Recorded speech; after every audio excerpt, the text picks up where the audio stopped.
Roses are red, violets are blue. I'm single as and so are you. Hello you guys, welcome back to our channel. If you guys are new, my name is Joy, and on this channel, we help you move to New York City so you can live life on your terms.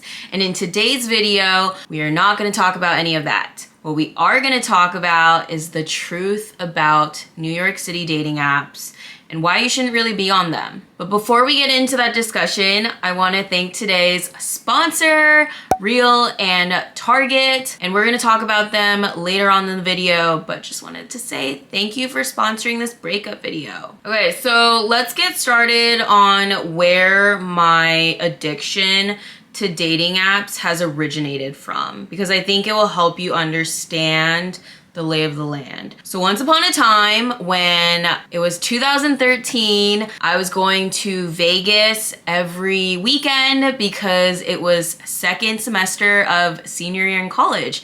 And that's what you do when you're a senior in college living in Southern California. So we obviously all wanted to have VIP tables because we're girls, but we are broke bottle rats. If you guys don't know what a bottle rat is, according to Urban Dictionary, it is a girl that huddles around VIP tables at nightclubs because they want free drinks. And that's what I was. So we would go to Vegas and I heard about this thing called Tinder. Tinder is a trashy dating app. Please don't ever go on there. You will probably find subway creatures on the front page. And I decided that I was going to swipe in the mile radius of the Las Vegas Strip because, hello, that's a trick on how to get bottle service. So yeah, I would be swiping on every person in Las Vegas and then boom, I'm front row watching Calvin Harris. That's a pro tip if you guys want one. Now, fast forward a couple years, as you guys know, I ended up living in a city,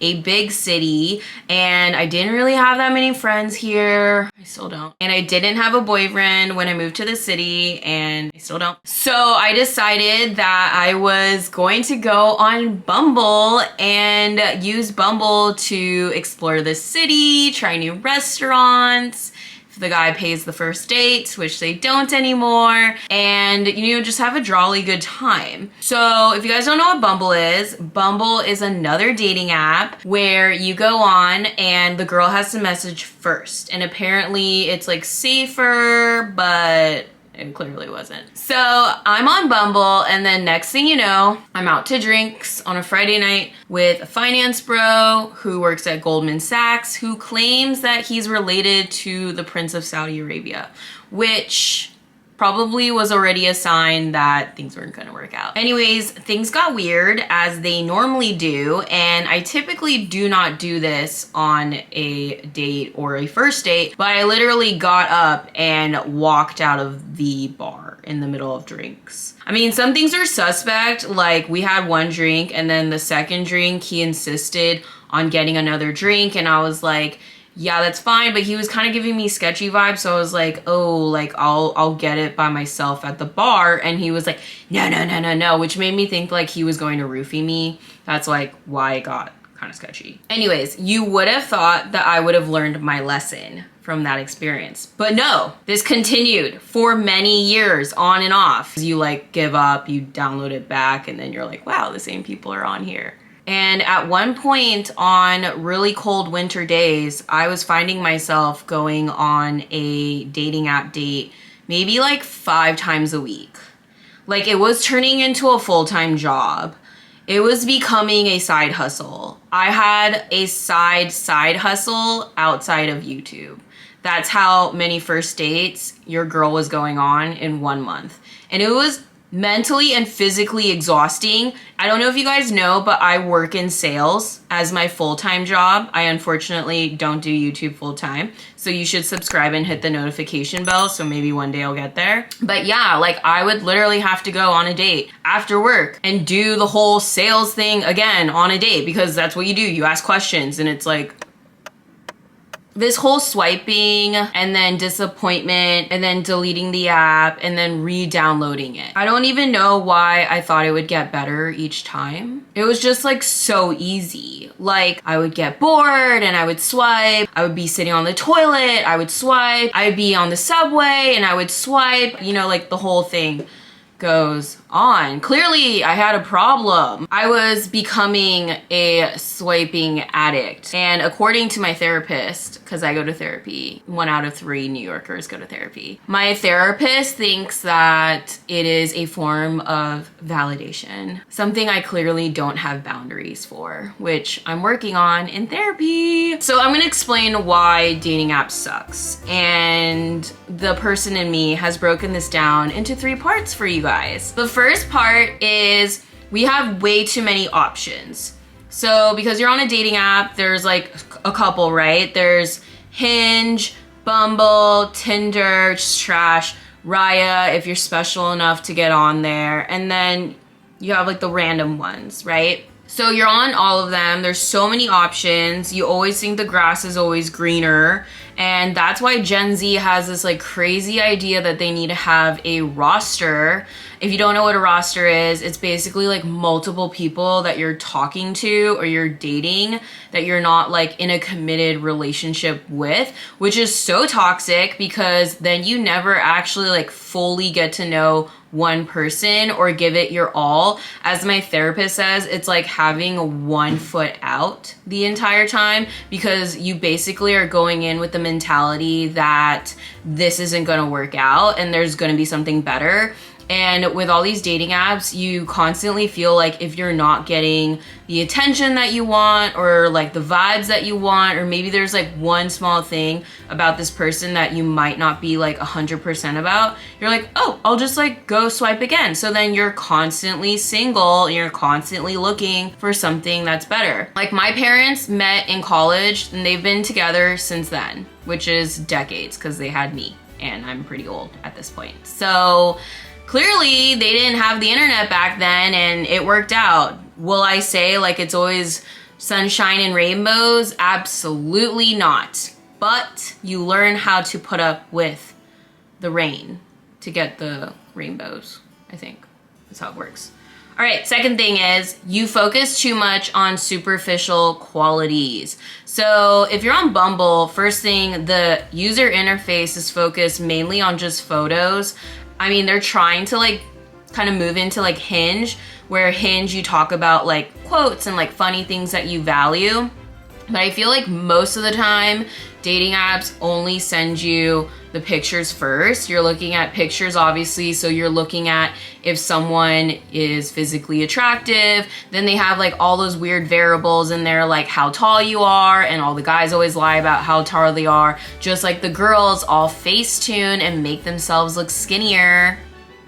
I don't, because I'm cheap and I can't afford Facetune. But everyone's just lying on there. So you focus on like the fake things, whereas like you should be focusing on qualities that you actually like about the person. Like how do they treat the waiter when you're out to dinner with them? Or how do they treat their mom? Because the relationship they have with the mom is probably the relationship that they're gonna have with you. Or like what's their relationship like with their friends? You are not going to get to know someone by literally looking at their digital profile that they probably had 3 of their best girlfriends make for them. Like you're just not. A dating app is either fake or it looks like someone's LinkedIn profile. It just is. So it's not going to show you the soft skills, which brings me to the third reason why dating apps are problematic, and that it teaches you how to not know how to communicate. You start your relationship basically DMing each other. You're messaging each other, and then everyone decides, okay, instead of like actually meeting up in person because I'm insecure and I'm nervous and anxious, I'm just going to try to get to know this person over the internet. So then when you actually meet up in person, you have no idea how to actually talk to each other because you've already shared everything over the text message. So basically, we just don't know how to communicate. We have priorities that are superficial, And lastly, we just think the grass is always greener on the other side. Now that we have psychoanalyzed why dating apps are problematic, let's talk about how dating apps and Real have in common. So if you guys don't already know, Real is a tree-free, 100% bamboo-made toilet paper. They're Target's first ever tree-free, plastic-free toilet paper. Basically, they save around 27,000 trees per day because apparently, I just learned this, bamboo grows 3 feet a day, so you don't have to chop it down and ruin the forest. You can just like use the top of it, and then this is made 100% from bamboo, so you're not using plastic, you're using 100% bamboo, which is better for the environment, it's sustainable, and it's overall cute. So I started thinking about back to my broke college days, as I was saying. I would always go to drugstores and I would get the generic toilet paper, you know, the one that comes in that gross plastic bag and it's like super thin and you need like a bunch of different rolls just to clean up after yourself. I found that that was easy, cheap, and disgusting, and it wasn't good, and it wasn't good long term. And just like dating apps, generic toilet paper is basically cheap, fast, it's easy, and it's bad for the environment. Like think about all the times that I wasted my makeup at Sephora, or all those outfits that I wasted on some guy that was gonna ghost me anyways. I mean, think about all the alcohol that I poured into our subways. Not only is Real good looking on the outside, I mean, like, look at it.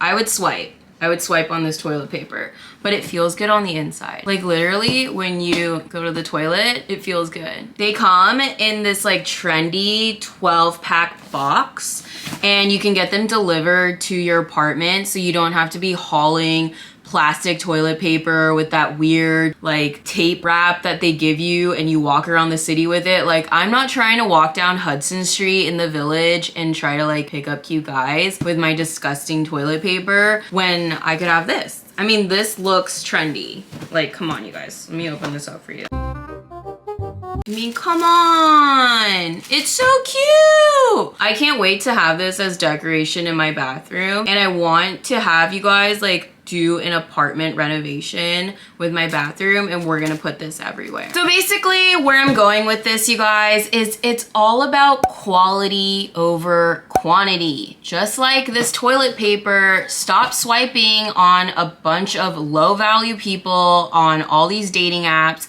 They're not gonna go anywhere. Just live your best life, be the best version of yourself, and channel that energy out in the public and talk to people, make eye contact with them, tell them they look great. If they do, compliment them, start a conversation, and stop buying crappy toilet paper and get cute toilet paper. Real is now gonna be available at Target. It's been available there since June 13th at select Target stores. You can also buy Real at target.com, and definitely tag me on Instagram or shout me out in the DMs if you've decided to give up your addiction to dating apps and crappy toilet paper. I love you guys. Bye.